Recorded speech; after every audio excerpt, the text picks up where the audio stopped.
আসসালামু আলাইকুম, আমি জান্নাত। Welcome to my channel. কেমন আছো তোমরা সবাই? আশা করি খুব ভালো আছো। আলহামদুলিল্লাহ, আমিও ভালো আছি। আমি এখন তৈরি করতে যাচ্ছি লইটা মাছের, কক্সবাজারের হোটেলগুলির মতো করে লইটা মাছের ফ্রাই। এই যে আমি এখানে কতটুকু হবে, 1.5 পোয়া হবে। আর এখানে ময়দা নিয়ে নিয়েছি। আর এখানে এই যে লাল মরিচের গুঁড়া, হলুদ, রসুন বাটা, আদা বাটা, পেঁয়াজ বাটা, গরম মশলা একটু গুঁড়া, সব কিছু মিলিয়ে আমি এখন একটা সুন্দর ফ্রাই করব। এখন প্রথমত আমি মাছগুলো মাখিয়ে রাখবো ম্যারিনেটের জন্য আধা ঘন্টা। আদা পেস্ট, রসুন পেস্ট আর পেঁয়াজ পেস্ট দিয়ে, জাস্ট এই 3টা দিয়ে আমি এখন এটাকে সুন্দর করে মাখিয়ে রাখবো আধা ঘন্টার জন্য। আমি মাছটা সুন্দর করে পরিষ্কার করে ধুয়ে আমি জালিতে করে পানি ঝরানোর জন্য রেখে দিয়েছিলাম। এই জন্যই মাছের ভিতরে আর একটু পানি নেই। আমি এখন এই ম্যারিনেট করে আধা ঘন্টার জন্য রেখে দেব। তাহলে আদা রসুন পেঁয়াজের পেস্টটার ঘ্রাণটা মাছের ভিতরে চলে যাবে আর খেতেও ভালো লাগবে। বন্ধুরা, আমি না মাছগুলোকে এই যে মাঝখান থেকে এমন করে কেটে নিয়েছি, তাহলে আর ভিতরটার কোনো সমস্যা হবে না, মশলাটা ভালো যাবে। এই যে আমি এখন এই যে একটুখানি ময়দা নিয়ে নিয়েছি, 4 চামচ মতো ময়দা। আর 4 চামচ ময়দা নিয়েছি, আর তার অর্ধেকটা চালের গুঁড়ি দিয়ে দিব।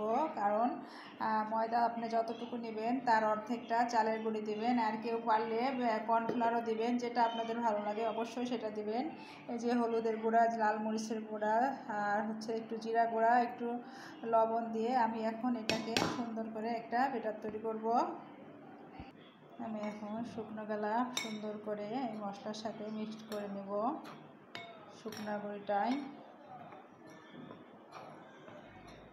আর এরপরে আমি আস্তে আস্তে একটু একটু করে পানি দিয়ে নেব, কারণ একসাথে পানি দেব না, হালকা হালকা করে করতে থাকবো, তাহলে ব্যাটারটা ভালো হবে। আমি ব্যাটারটা এমনই রাখবো।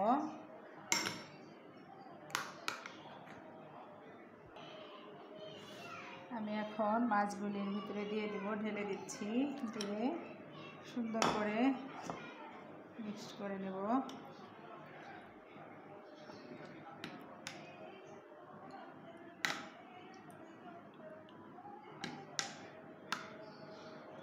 দেখতে পাচ্ছ বন্ধুরা কত সুন্দর লাগছে। এখন আমি এগুলাকে ফ্রাই করে নেব। আমি চুলাতে প্যান বসিয়ে দিয়েছি। এখন আমি মাছগুলাকে মিডিয়াম আঁচে ভেজে নিব। এই যে একটা একটা করে দেবো আর একটা একটা করে ভেজে নিব। আমি এগুলা দুইটা করে ভেজে নিব, কারণ আমার কড়াই ছোট, এটাকে আমি বাদ দিতে পারি না। এটা কাজ করে আমি খুব মজা পাই। আর আমি এখন অবশ্যই উল্টাবো না, এটা যখন নিচটা হবে তারপরে আমি উল্টাবো, কারণ না হলে এটা ভেঙে যেতে পারে, কারণ এটা খুব নরম জাতীয় মাছ।